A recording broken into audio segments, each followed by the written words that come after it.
नमस्कार स्टूडेंट, आपका स्वागत है फार्मा वाला में।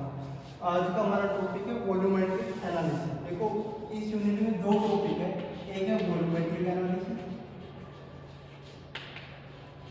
और एक है हमारे पास ग्रेविमेट्रिक एनालिसिस। पहले इन दोनों के अंदर डिफरेंस पता होना चाहिए, लेकिन आज हम सिर्फ एक ही टॉपिक पढ़ेंगे वॉल्यूमेट्रिक एनालिसिस, ठीक है। लेकिन सबसे पहले डिफरेंस पता होना चाहिए दोनों टर्म में डिफरेंस क्या है, ठीक है। वॉल्यूमेट्रिक एनालिसिस का मतलब ये होता है, मीट्रिक का मतलब देखो, मीट्रिक का मतलब होता है मेजरमेंट। मीट्रिक का मतलब क्या होता है, किसी चीज का मेजरमेंट,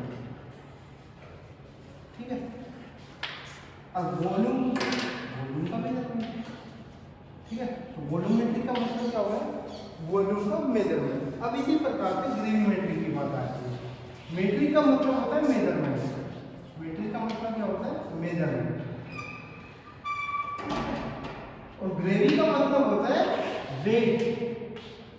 तो ये क्या होता है, वेट मेजरमेंट, ठीक है बेटे, ठीक है।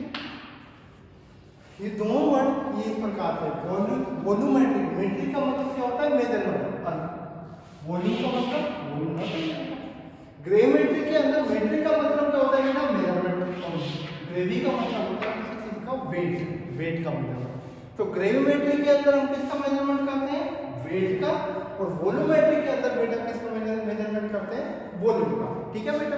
बात है समझ में, ठीक है। अब हम जो आज का मेरा टॉपिक है वो है वॉल्यूमेट्रिक वाला, ठीक है। ग्रेविमेट्रिक का अगली क्लास में करेंगे, आज हम सिर्फ वॉल्यूमेट्रिक करेंगे, ठीक है। अब देखो बेटा, इस वॉल्यूमेट्रिक में वॉल्यूम का मेजरमेंट करेंगे कैसे वो बताएगा। देखो बेटा, किसी भी चीज का मेजरमेंट करने के लिए हमें टाइट्रेशन की जरूरत पड़ती है। किसकी जरूरत पड़ती है बेटा, टाइट्रेशन। अब सबसे पहले बेटा हमें ये पता होना चाहिए टाइट्रेशन क्या जुगाड़ है, टाइट्रेशन क्या सार है, इससे हम किस चीज का मेजरमेंट करते हैं, क्या ये वर्ड, इस वर्ड का मतलब क्या होता है। देखो बेटा, हमें एक सैंपल दे रखा है, एक सैंपल दे रखा है, नॉन सैंपल दे रखा है, उसकी हमें कंसंट्रेशन भी गिवन है, उस सैंपल की हमें कंसंट्रेशन भी गिवन, ठीक है। इसकी हमें कंसंट्रेशन भी पता है, ठीक है। ये नॉन सैंपल की नॉन कोई कंसंट्रेशन है। एक सैंपल बेटा ये भी नॉन है, ये भी सैंपल क्या है, नॉन है, लेकिन बेटा इसकी कंसंट्रेशन है ना वो अननोन है। इसकी कंसंट्रेशन बेटा क्या है, अननोन, हमें पता नहीं है उस कंसंट्रेशन के बारे में, ठीक है। तो वो इस एक सैंपल मेरे पास नॉन है, उसकी कंसंट्रेशन भी हमें पता है, गिवन है, नॉन है। एक दूसरा सैंपल, एक फर्स्ट सैंपल है बेटा कोई, और ये दूसरा सैंपल, इसकी हमें ये सैंपल भी बेटा नॉन है और इसकी कंसंट्रेशन हमें पता नहीं है। तो टाइट्रेशन में क्या होगा, इसकी कंसंट्रेशन निकल जाएगी। टाइट्रेशन की आपकी क्या निकल जाएगी, किसी की अननोन कंसंट्रेशन से unknown concentration to find out the concentration, ठीक है। अब देखो ये कैसे, जैसे फॉर एग्जांपल बेटा ये सैंपल NaOH का था और ये सैंपल मेरा HCl का था, ठीक है बेटा। टाइट्रेशन सुना, टाइट्रेशन होता क्या है, वॉल्यूमेट्रिक एनालिसिस पढ़ने से पहले हमें टाइट्रेशन वर्ड जरूर पता होना चाहिए।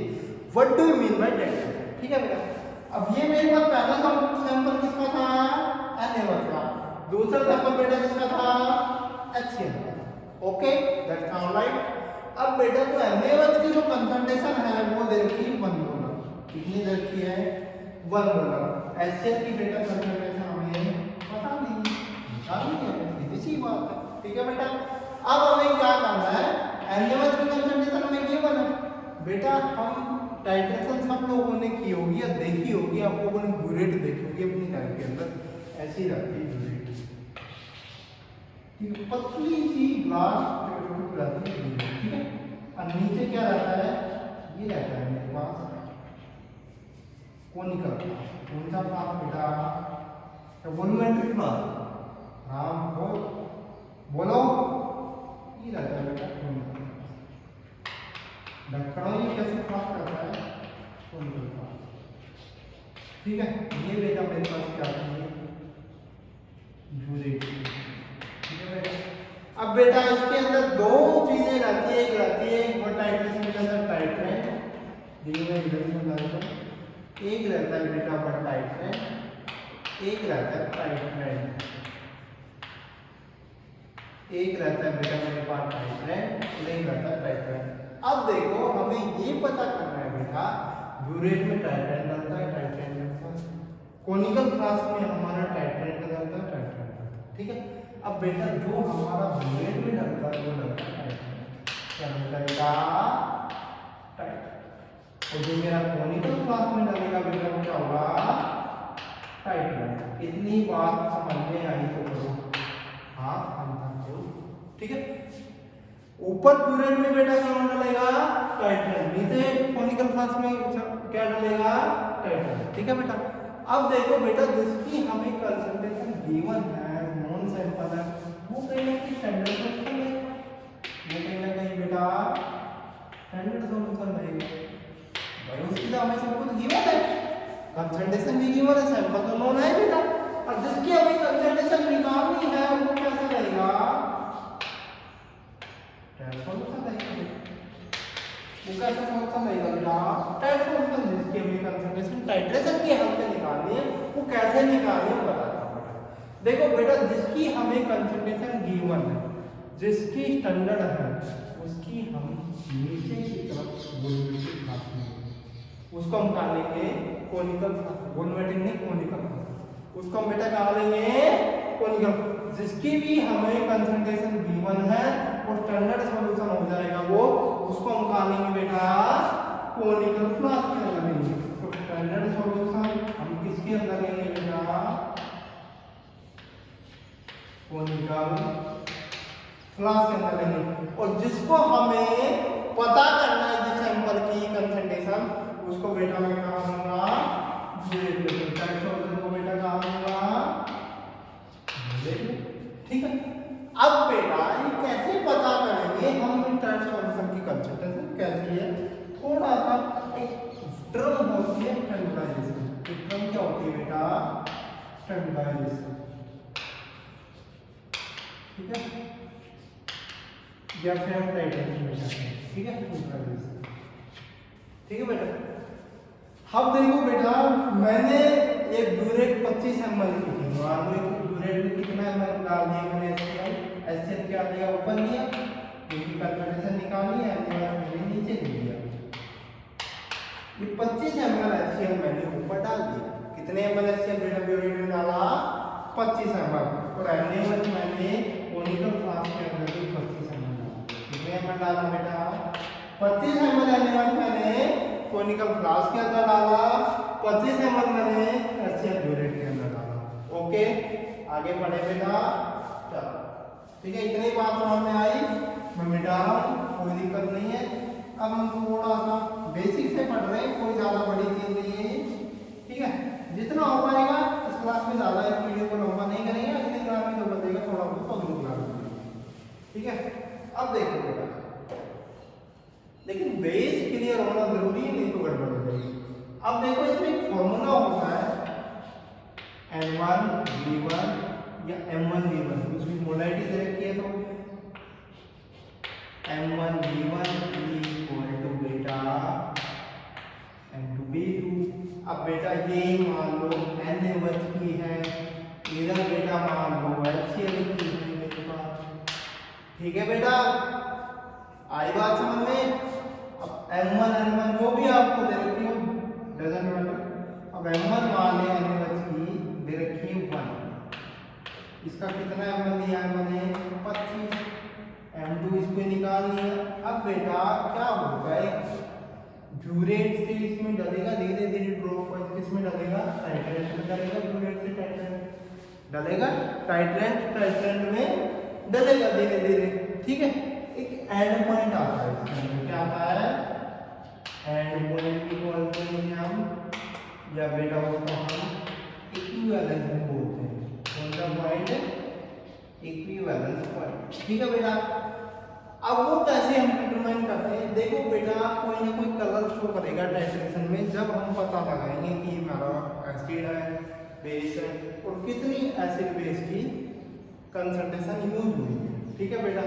मान लीजिए एसिड की 10 ml के बाद इसमें कलर आ रहा है तो 10 ml यूज हुई है, इसके 5 ml के बाद कलर आ गया अब बेटा HCl जनरली एक्टिवेट में पड़ेगा तो ये रिएक्शन न्यूट्रलाइजेशन होगी। देखो बता भी देता हूँ, HCl बेटा NaOH में पड़ेगा तो न्यूट्रलाइजेशन रिएक्शन होगी। न्यूट्रलाइजेशन में क्या होता है, NaCl plus water molecule. NaCl बेटा क्या होता है, साल्ट होता है। ठीक है बेटा, इतनी बात समझ में आई। लेकिन कलर तो नहीं आएगा, इस साल्ट का तो कलर नहीं आएगा, तो हमने एंड पॉइंट कैसे डिटरमाइन करेगा। हम देखो बेटा strong acid strong base, strong acid strong base है, इसमें इंडिकेटर यूज करेंगे फिनोल्फथालीन। कौन सा, वैसे जनरली फिनोल्फथालीन इंडिकेटर जब यूज करते हैं जब वीक एसिड और स्ट्रॉन्ग बेस है। ठीक है बेटा, वीक एसिड स्ट्रॉन्ग बेस है, इसमें हम इंडिकेटर यूज कर लेंगे। इंडिकेटर की हाल से हम इंडिकेटर क्या करता है, इंडिकेटर का यूज क्या है टाइट्रेशन में, इंडिकेटर का यूज सिर्फ इतना है कि वो कलर को प्रोड्यूस करेगा। ठीक है, अब आपने 2-3 ड्रॉप इंडिकेटर की इसमें डाली, किसकी डाली बेटा, अब ये ले लीजिए डाउन साइड में, किसकी डाली, इंडिकेटर की 2-3 ड्रॉप डाली, जैसे 5 अपना HCl इसमें डाला। ठीक है, उसके बाद 2-3 ड्रॉप हमने इंडिकेटर की डाली, स्टिर किया, हिलाया, उसके बाद कलर फिर गायब हो गया। फिर आपने 5 HCl डाला, फिर इंडिकेटर डाला, फिर आपने हिलाया, कलर गायब हो गया। फिर आपने 5 HCl डाला, फिर इंडिकेटर डाला, फिर कलर आ गया, फिर गायब नहीं हुआ। इसका मतलब कितने ml में आया, 5-5 करके 15 ml में कलर आ। ठीक है, हिलाने के बाद अब देखो बेटा क्या हुआ है, हम तो निकल जाएगा 25 को किससे डिवाइड करेंगे बेटा, 15 से, 5-5 25। ठीक है बेटा, अब इसको करेंगे कैसे आएगा बेटा, 1.6 मोल। ठीक है, ये किसकी मोलैरिटी आ गई बेटा, HCl की मोलैरिटी आ गई। इतनी बात समझ में आई। ठीक है, अब बेटा indicator weak acid strong base की अलग इंडिकेटर यूज होगा, वीक एसिड वीक बेस की अलग होगा, स्ट्रॉन्ग एसिड वीक बेस की अलग होगा। वो भी मैं थोड़ा सा एक्सप्लेन करता हूँ, ज़्यादा नहीं, आपके काम की नहीं है, उनको बाद में डिटेल में बनेंगे, लेकिन थोड़ा सा एक छोटी सी टेबल बना रहा हूँ, उसको नोट कर लेना। ठीक है, जो एग्जाम में आती है जनरली। ठीक है,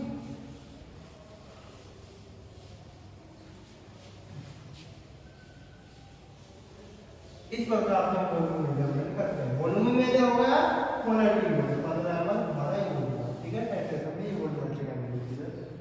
अब बेटा आगे आती है इंडिकेटर की बात, थोड़ा सा टेबल बनवा रहा हूँ।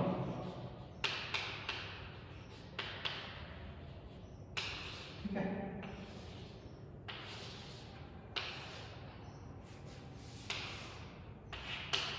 ये स्ट्रॉन्ग एसिड है, ये वीक बेस है, और ये इंडिकेटर कौन सा यूज होगा। ठीक है, इंडिकेटर कौन सा यूज होगा। ठीक है बेटा, जब मेरे पास स्ट्रॉन्ग एसिड का मतलब HCl है और वीक बेस का मतलब जैसे AlOH का होल है, ये मेरा वीक बेस है ना बेटा। अब यदि ये है तो मेरे पास इंडिकेटर कौन सा आएगा, या तो मिथाइल ऑरेंज आएगा बेटा, कलर क्या देगा मैं बताता हूँ, मिथाइल ऑरेंज आएगा या मिथाइल रेड आएगा। इतनी बात याद रखना, कलर का बाद में। ठीक है, मिथाइल ऑरेंज आएगा या मिथाइल रेड। सेकंड मेरे पास, ठीक है, स्ट्रॉन्ग एसिड वीक बेस का जब इंडिकेटर की बात करूँ तो मिथाइल ऑरेंज, मिथाइल रेड। ठीक है बेटा, अब बेटा इस केस में याद रखना, मिथाइल ऑरेंज स्ट्रॉन्ग एसिड में कौन सा कलर देगा, मिथाइल ऑरेंज स्ट्रॉन्ग एसिड में ऑरेंज कलर देगा। किस कलर देगा, ऑरेंज। और बेटा वीक बेस में क्या कलर देगा, ये वीक बेस में ये येलो कलर देगा। क्या देगा बेटा, येलो कलर देगा। अब बेटा मिथाइल रेड की बात करूँ तो मैं, ये फिनोलिक बंजन ऑयल में भी यूज होता है। अब ये स्ट्रॉन्ग एसिड में कौन सा कलर देगा बेटा, रेड कलर देगा, लेकिन वीक बेस में बेटा कौन सा कलर देगा, येलो कलर देगा। ये आपको याद रखना है। ठीक है बेटा, ओके, इतनी बात समझ में आई तो करो हाँ। ठीक है, आगे बढ़े। अब हम करते हैं, इसको उल्टा कर देते हैं, स्ट्रॉन्ग बेस लेते हैं वीक एसिड। ठीक है बेटा, मजे आ रहे हैं? किसी को कोई दिक्कत तो कमेंट बॉक्स में आप अपना कमेंट डाल सकते हैं, उसमें हम डिस्कस कर लेंगे बाद में। ठीक है, कमेंट करें। ओके, कभी भी कमेंट डाल सकते हैं, कोई दिक्कत नहीं है। अगला है फ्रॉम बेस और वीक एसिड। जैसे फॉर एग्जांपल मैं एग्जांपल के साथ दे रहा हूँ, फ्रॉम बेस मेरे पास एल्डिहाइड है, वीक एसिड मेरे पास एसिटिक एसिड है। वीक एसिड क्या है? Acetic acid. तो इसमें जो इंडिकेटर डेटा यूज होता है वो होता है फिनोल 3। क्या होता है? फिनोल 3। ठीक है, इसको याद रखना है, बहुत बार पेपर में पूछा गया है, ये फार्मेसी के एग्जाम में बहुत बार पूछा गया है कि स्ट्रॉन्ग बेस और वीक एसिड को हम कौन सा इंडिकेटर करते हैं? फिनोल 3। इसको हम बेटा यूनिवर्सल इंडिकेटर के नाम से जानते हैं। कई बार किसके नाम से जानते हैं बेटा? यूनिवर्सल बेटा इंडिकेटर के नाम से जानते हैं। ठीक है बेटा। अब फिनोल कैसा कलर देता है बेटा? फिनोल स्ट्रॉन्ग एसिड है, नो कलर देगा। कौन सा कलर देगा? कोई बेटा कलर नहीं देगा। सॉरी, वीक एसिड कैसे कलर देगा?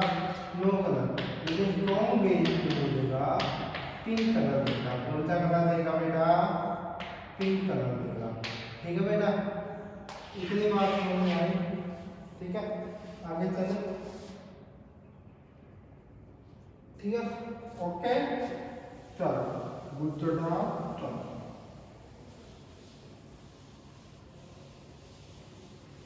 अब अगला जो आपकी टॉपिक है वो एसिड बेस टाइट्रेशन का है। ठीक है, अगला जो टॉपिक है बैरोमेट्रिक एनालिसिस क्या है? Acid base titration. जो मैंने अभी पढ़ाया वो सारा का सारा एसिड बेस टाइट्रेशन का ही था। किसका था? Acid base titration. ठीक है, इसके अंदर बेटा क्या ले रहा है? एक तो हमें स्ट्रॉन्ग एसिड लेना है, एक वीक स्ट्रॉन्ग बेस ले रहा है, इन दोनों की टाइट्रेशन करानी है। टाइट्रेशन में बेटा स्ट्रॉन्ग एसिड मान लें HCl आपने ले लिया, स्ट्रॉन्ग में बेटा NaOH ले लिया, ये क्या बन गया? NaCl बन गया, प्लस बेटा H2O बन गया।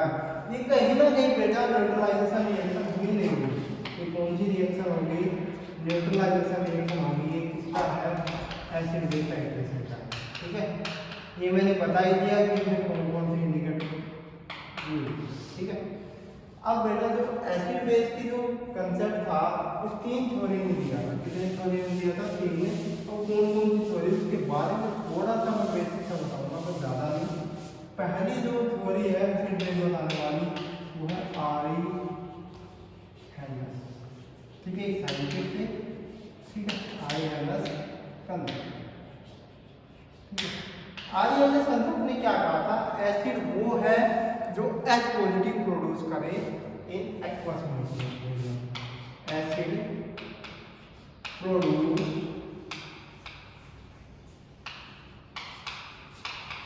H positive ions in aqueous medium. ठीक है, अब बेस क्या था? Base produce OH negative ion in aqueous medium. OH negative ion in aqueous medium. ठीक है,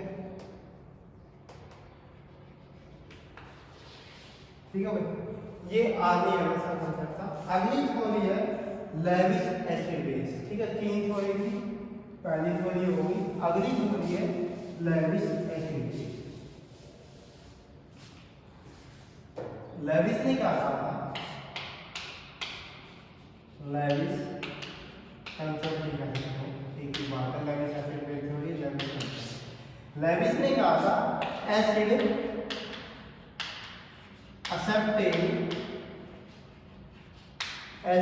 accept lone pair of electron. Acid accept a lone pair of electron. Acid क्या? Acid वो चीज है जो lone pair of electron accept करे। जैसे for example मेरे पास एसिड क्या है? HCl है। क्या है, HCl है।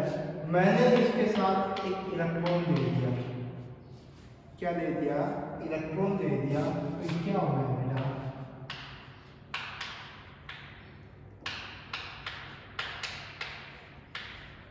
इसको बैलेंस कर दूंगा, ऐसा दिखाई देगा। कैसा दिखाई देगा, ऐसा। अब बेटा जो हमारा एसिड बेस था एक्वस मीडियम में टूट जाएगा, इसलिए इलेक्ट्रॉन दोनों पे इलेक्ट्रॉन ऐसा कर लीजिए। एक एग्जांपल और देता हूँ, छोटा सा एग्जांपल, ठीक है। मेरे पास, ठीक है, अब अगला है बेस। अगला क्या है, base donate a non pair of electron, ठीक है। बेस क्या होता है, donate a non pair electron. जो बेटा नॉन पेयर इलेक्ट्रॉन को एक्सेप्ट करेगा वो क्या रहेगा, एसिड, और जो डोनेट करेगा वो क्या रहेगा, बेस। अब बेटा जो एक्सेप्ट करेगा ना नॉन पेयर इलेक्ट्रॉन, जैसे फॉर एग्जांपल इसका मतलब क्या है, जैसे ये मेरे पास NH3 है बेटा, नॉन पेयर हमेशा मॉलिक्यूल आपको जो देखना पड़ता है। अब इस NH3 में नॉन पेयर कितने हैं, इस NH3 में नॉन पेयर कितने हैं, इस नाइट्रोजन में सिर्फ एक नॉन पेयर है बेटा, ठीक है। अब मान लें इसको ऐसे ही कर देंगे, इसमें नॉन पेयर आ गए 2, इसमें बेटा नॉन पेयर कितने आ गए 2, एक आ गया नेगेटिव 4। इसका मतलब इसने नॉन पेयर इलेक्ट्रॉन एक्सेप्ट किया, ठीक है बेटा। इसका मतलब क्या है, इसने नॉन पेयर इलेक्ट्रॉन एक्सेप्ट किया। पहले कितना नॉन पेयर था, 1, अब एक नॉन पेयर मेरा और बढ़ गया बेटा, नॉन पेयर कितने हो गए 2, इसने एक्सेप्ट किए तभी तो बढ़े, ठीक है। लेकिन नॉन पेयर बढ़ने के साथ साथ नॉन पेयर नेगेटिव चार्ज जरूर आएगा, ठीक है। अब दोनों दिखाएं, इस अमोनिया की हम डाल देंगे टेंशन या फिर वाटर, ठीक है। अब डोनेट वाले में वाटर, अब मेरे पास एक वाटर मॉलिक्यूल था, मेरे पास कौन सा मॉलिक्यूल था बेटा, वाटर मॉलिक्यूल। अब वाटर मॉलिक्यूल में ऑक्सीजन के कितने लोग थे बेटा, 2। अब मैंने इसका डोनेट कर दिया, डोनेट कर दिया तो कितना बन गया, पॉजिटिव चार्ज 1 न्यूट्रॉन, ठीक है। जब बेटा नॉन पेयर कम होगा तो 1 पॉजिटिव चार्ज आएगा, जब नॉन पेयर बढ़ेगा तो कौन सा चार्ज आएगा, नेगेटिव। ये चीज याद रखना, लेविस ठीक है। अगला कंसेप्ट है ब्रोंकिट। अगली थ्योरी कौन सी है, ब्रोंकिट थ्योरी, ठीक है बेटा।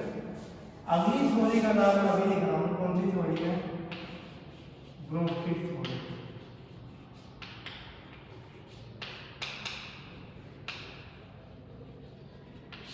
ब्रोंकिट थ्योरी के अंदर हम 2 चीज पढ़ेंगे बेटा, एक है कॉन्जुगेट एसिड और एक है कॉन्जुगेट बेस। एक क्या है कॉन्जुगेट एसिड और एक क्या है कॉन्जुगेट बेस। कॉन्जुगेट एसिड वो एसिड है जो एक्सेप्ट करेगा H positive ion, which accept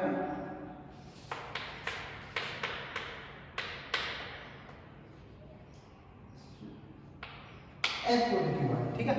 conjugate base वो बेस है जो डोनेट करेगा H पॉजिटिव को, ठीक है, which donate H पॉजिटिव। अब इसको याद कैसे रखेंगे, मैं उसका भी तरीका बता रहा हूं। देखो बेटा, एसिड क्या था, एसिड वो था जो H पॉजिटिव प्रोड्यूस करता है। एसिड की जनरल डेफिनेशन क्या होती है, जो H पॉजिटिव प्रोड्यूस करता है एक्वस मीडियम में, और बेस क्या होता है, जो H नेगेटिव प्रोड्यूस करता है, ठीक है। अब देखो कॉन्जुगेट, हाँ इसकी डेफिनेशन होगी तो विच एक्सेप्ट, एक ही बात, विच एक्सेप्ट OH नेगेटिव, इधर भी लिख सकते हो विच डोनेट OH नेगेटिव, ये याद रखना, विच डोनेट OH नेगेटिव। मैं एग्जांपल के साथ बताऊंगा, ठीक है। अब देखो मैं एग्जांपल ले रहा हूँ, तब और भी अच्छे से समझ में आएगा। मैंने एक एग्जांपल लिया है एसिटिक एसिड का। किसका एग्जांपल लिया है? Acetic acid. ये मेरे पास एक वीक एसिड है, ठीक है, वीक एसिड है। मैंने इसको एक H पॉजिटिव आयन और दे दिया, ठीक है। या मान लें मैंने इसमें से H पॉजिटिव आयन गायब कर दिया। जैसे मैंने इसमें H पॉजिटिव आयन गायब किया, ये कैसे दिखाई देगा? CH3 डबल नेगेटिव और ठीक है। अब ये मेरे पास कौन सा एसिड था बेटा? Weak acid. ये क्या बन गया? ये कॉन्जुगेट बेस बन गया। तो हमेशा याद रखना बेटा, कोई भी वीक एसिड हो उसका हमेशा क्या बनेगा? कॉन्जुगेट बेस बनेगा। उसका हमेशा क्या बनेगा? कॉन्जुगेट बेस बनेगा। और यही डेफिनेशन तो बफर की होती है।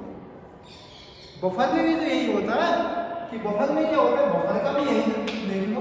बफर पे यहाँ से लिंक कर रहे हैं ना, मैं उसका भी एग्जांपल देता हूँ। बफर क्या होता है? एक कोई भी वीक एसिड रहता है तो कोई भी वीक बेस रहता है। बफर में क्या रहता है? कोई भी वीक एसिड रहेगा। बफर का जो मिक्सचर रहता है उसमें या तो वीक एसिड रहेगा या वीक, यदि वीक एसिड है तो बेस कैसा लेना है? स्ट्रॉन्ग। यदि वीक बेस है तो एसिड कैसा लेना है? स्ट्रॉन्ग, ठीक है। तो मैं ले रहा हूँ वीक एसिड, तो मुझे बेस कैसा लेना पड़ेगा? तो ये बेटा हमेशा याद रखना, बफर में एक चीज वीक रहेगी, एसिड वीक है तो बेस कैसा लेना है? स्ट्रॉन्ग। लेकिन बफर में रहेंगे दोनों। तो बफर का मतलब यही बेटा पीएच को मेंटेन रखना। पीएच को क्या है? मेंटेन रखना। अब मैं एसिड एसिड ले लूंगा दोनों, तो पीएच मेंटेन थोड़ा रहेगा भाई। एसिड एसिड ले लिया, उसका पीएच मैंने मेंटेन करना है तो बेस मिलाना पड़ेगा। बेस मिलाना पड़ेगा ना। तो मैंने उसमें हमेशा याद रखना, आपने वीक एसिड लिया है तो उसका स्ट्रॉन्ग बेस उसमें मिलाना पड़ेगा। तो यदि आपने स्ट्रॉन्ग एसिड लिया है तो वीक बेस मिलाना पड़ेगा, तभी पीएच मेंटेन होगा। दोनों आपने स्ट्रॉन्ग ले लिए तो पीएच मेंटेन नहीं होना। एक भाई ताकतवर आदमी, एक कमजोर आदमी, जब तो बैलेंस रहेगा। अब दोनों स्ट्रॉन्ग हो गए तो दिक्कत हो जाएगी ना, ठीक है। तो मैं इसको बफर बनाता हूँ, क्या बनेगा? CH3 COO, ये हो गया, ठीक है। अब बफर भी बेटा दो प्रकार का होता है, एक एसिडिक बफर और एक बेसिक बफर। जो भी आप वीक ले रहे हो, एसिड वीक ले रहे हो तो उसका बफर बनेगा मतलब एसिडिक बफर। और यदि आपने बेस वीक लिया है तो उसका बफर हो जाएगा बेसिक। जो भी चीज आपने वीक ली है उसके आगे वो ही लिख देना। और हमने वीक कौन सा लिया है? एसिड। कौन सा बफर लिख देना? एसिड। यदि हम बेस वीक लेता तो उसका नाम क्या होता? बेसिक, ठीक है बेटा। तो वो कैसे बना? ये देखो CH3 डबल नेगेटिव, वहां से क्या आया होगा? Na पॉजिटिव, इसके साथ जुड़ा होगा तब बना, ठीक है।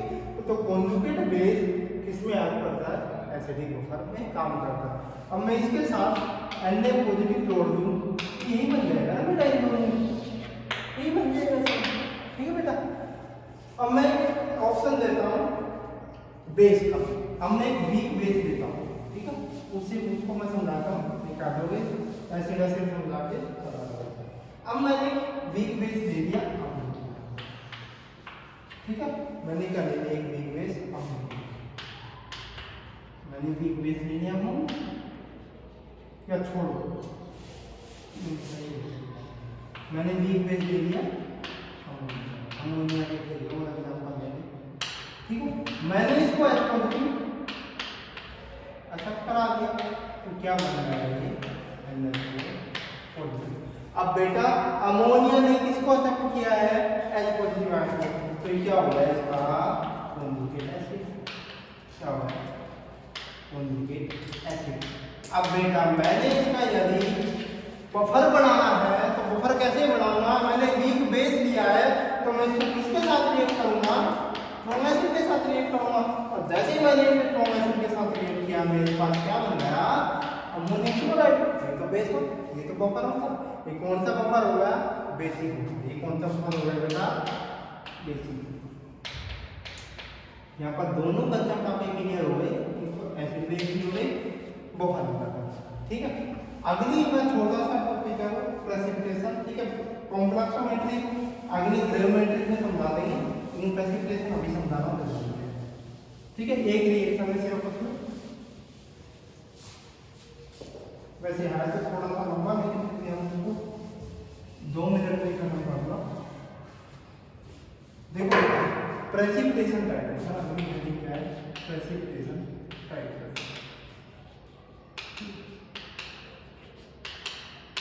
इसका मतलब क्या है बेटा, प्रेसिपिटेशन में एक साइंटिस्ट ने, साइंटिस्ट का नाम भी बताता हूँ, मोर्स। एक साइंटिस्ट थे मोर्स, क्या थे, मोर्स।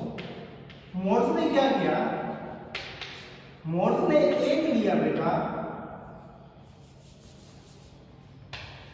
एक ने लिया, एक लिया उसने AgNO3। मोर्स ने क्या किया, एक तरफ लिया सिल्वर नाइट्रेट, एक तरफ क्या लिया उसने, सिल्वर नाइट्रेट, ठीक है। एक तरफ उसने क्या लिया, सिल्वर नाइट्रेट, एक तरफ उसने लिया सोडियम क्लोराइड, एक तरफ क्या लिया उसने, सोडियम क्लोराइड, ठीक है। दोनों की टाइट्रेशन करा दी। जैसे उसने दोनों की टाइट्रेशन कराई तो क्या होगा, AgCl प्लस NaNO3 क्या बन गया, AgCl प्लस NaNO3 बन गया, AgCl प्लस NaNO3। फिर उसने देखा ये बन तो गया, लेकिन इसमें ये वाइट प्रेसिपिटेट आ गए, टाइट्रेशन के टाइम इसके प्रेसिपिटेट कैसे आ गए, वाइट प्रेसिपिटेट। इसलिए उसने कहा ये किस प्रकार की जब टाइट्रेशन हो गई, प्रेसिपिटेशन टाइट्रेशन। टर्बिडिटी सी दिखने लगी सॉल्यूशन में, और जैसे टर्बिडिटी दिखाई दी वाइट प्रेसिपिटेट कलर की, तो उससे क्लियर हो गया कि ये कैसा है, AgCl, ठीक है। उसने मोर्स ने इस प्रकार से प्रेसिपिटेशन टाइट्रेशन यूज किया था, ठीक है। उसमें हम अगली क्लास में थोड़ा सा एक्सप्लेन कर देंगे, थोड़ा सा इंडिकेटर, इसमें इंडिकेटर अलग अलग यूज होते हैं, ठीक है। मैं अगली क्लास में बता भी दूंगा, वो कॉम्प्लेक्सोमेट्री के साथ बता देंगे, ठीक है। एसिडिक डाई अलग होती है, बेसिक डाई, तो थोड़ा सा हजार रूल भी बता रहे थे, थोड़ा सा वो भी अगली, ठीक है। और देखो जो मैंने रिएक्शन पढ़ाई है, ये रिएक्शन बहुत बार कॉम्पिटिशन में भी आई हुई है, उसमें पूछा गया है AgCl की प्रेसिपिटेट किस कलर के प्रोपर्टी बनते हैं, और प्रेसिपिटेशन टाइट्रेशन में हम सोडियम क्लोराइड या किस किस की रिएक्शन करते हैं। नंबर दूसरी बात, इसका तो हम इंडिकेटर में अगले में पढ़ाऊंगा, वो जरूरी है। एक बार जो जीपैट में अब की बार जीपैट में आया था, तो आपके डिप्लोमा में एग्जिट एग्जाम में आ सकता है कि मोर टाइट्रेशन किस प्रकार का कलर प्रोड्यूस करती है, तो किस प्रकार का, वाइट कलर का। ये हमेशा याद रखना है, बहुत जरूरी है। मोर टाइट्रेशन किस प्रकार का कलर प्रोड्यूस करती है, वाइट कलर का, ठीक है। इसमें फेजानोल बच रहा है, तो बताऊंगा फेजानोल एब्जॉर्प्शन होता है, एब्जॉर्प्शन होने की क्लास पढ़ेंगे, ठीक है। इसी प्रकार से पढ़ते हैं। कोई भी डाउट हो तो आप कमेंट बॉक्स में लिख सकते हो, ठीक है। आज मैंने क्या क्या पढ़ा है, आज सबसे पहले हम लोगों ने पढ़ा है वॉल्यूमेट्रिक एनालिसिस, ग्रेविमेट्रिक एनालिसिस में डिफरेंस। उसके बाद मैंने पढ़ा है वॉल्यूमेट्रिक एनालिसिस होता क्या, उसके बाद मैंने पढ़ा है टाइट्रेशन क्या होती है, टाइट्रेशन का पूरा बेसिक समझाया, ब्यूरेट क्या होती है, कोनिकल फ्लास्क क्या होता है, टाइट्रेंट क्या होता है, टाइट्रेंड क्या होता है, ठीक है। उसके बाद मैंने ये बताया टाइट्रेशन से हम क्या डिटरमाइन करते हैं, एक सैंपल, एक स्टैंडर्ड सॉल्यूशन की हमें कंसंट्रेशन गिवन है, दूसरा सैंपल की कंसंट्रेशन में गिवन नहीं, कैसे उसे निकालते हैं, स्टैंडर्डाइजेशन क्या रहता है, ठीक है। ये सब कुछ बताया। उसके बाद मैंने थोड़ा सा ये बताया कि एसिड बेस थ्योरी के बारे में, एसिड बेस टाइट्रेशन के बारे में, लेविस एसिड बेस क्या रहता है, ठीक है, प्रोस्टेट थ्योरी क्या रहती है, और उसके बाद एक RNS का कंसेप्ट बताया। उसके बाद बफर भी मैंने मिक्स किया। उसके बाद मैंने छोटा सा टॉपिक लिया प्रेसिपिटेशन टाइट्रेशन, ये पूरा नहीं हुआ, इसमें 2-4 मिनट का काम रहेगा। अगली क्लास में हम कॉम्प्लेक्सोमेट्री टाइट्रेशन के साथ, अगली क्लास में कॉम्प्लेक्सोमेट्री टाइट्रेशन, इस प्रेसिपिटेशन टाइट्रेशन को, ग्रेविमेट्रिक एनालिसिस को कंप्लीट कर लेंगे।